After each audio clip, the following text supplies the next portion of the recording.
قوبات تاڵەبانی سەرۆکی وەفدی دانوستاندنکاری هەرێمی کوردستان بۆ بەغداد لەگەڵ پەرلەمانی کوردستان کۆبەوە. لا کۆبنەوەکەدا قوبات تاڵەبانی پرۆسەی دانوستاندن و گفتوگۆی نێوان حکوومەتی هەرێمی کوردستان و حکوومەتی فیدرالی بۆ بەشداربووان خستە ڕوو.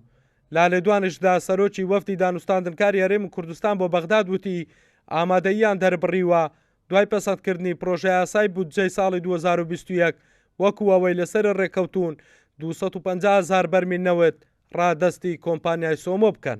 ئێمە ئامادەی خۆمانمان دەربڕی بوو لە ڕابردوو لە ساڵی 2019 لە ڕێکەوتنەکەمان لەگەڵ حکوومەتی فێدرالی لە مانگی 11 2019 و ئێستش لە پرۆسەی گفتوگۆکردن و پەسەندکردنی موازنەی 2021 وتومانە ئێمە ئامادەین 250,000 بەرمیل نەوت لە ڕێگای سۆمەوە بفرۆشین. ئەمە زۆر مناقەشەوە کراوە، حەزەکەم دووبارەی بکەمەوە.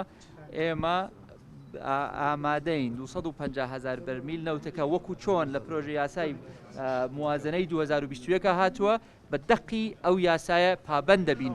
بەشێک لە فراکسیۆنەکانی پەرلەمانی کوردستان پشتیوانی لە گفتوگۆکانی نێوان هەرێمی کوردستان و حکوومەتی فیدرالی دەکەن بە ئامانجی گەیشتن بە ڕێکەوتنێکی سەرتاسەری لەگەڵ حکوومەتی عێراق لە چوارچێوەی دەستوردا. سەرۆکی تیمی دانوستانکاری هەرێم ڕازگۆیانە گفتوگۆکانی خستە ڕوو، هەوڵەکانی خستە ڕوو و ئاستی گفتوگۆکانی خستە ڕوو و مخاوفە و مەترسیەکانیش بێگومان خستە ڕوو.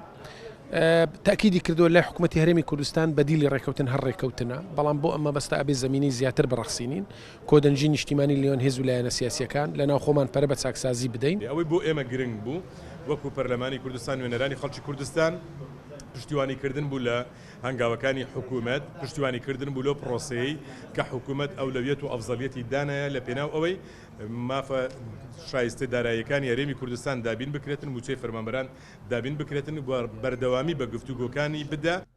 لا کۆبنەوەکەی وەفدی دانوستاندنکاری هەرێمی کوردستان بۆ بەغداد لەگەڵ پەرلەمانی کوردستان هەریەک لە فراکسیۆنی کۆمەڵی ئیسلامی و یەکگرتووی ئیسلامی بایکۆتیان کرد و بەشداریان لە کۆبنەوەکە نەکرد.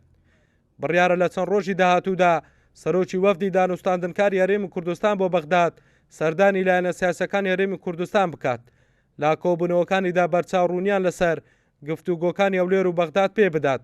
لە هەمان کاتدا تاکید لە ڕێخستنەوەی نێوماڵی کورد و پرۆسەی چاکسازی بکاتەوە بۆ تێپەڕاندنی و قەیرانانەی کە هەیە. هەڵگورد ئەحمەد، کورسات نیوز، هەولێر.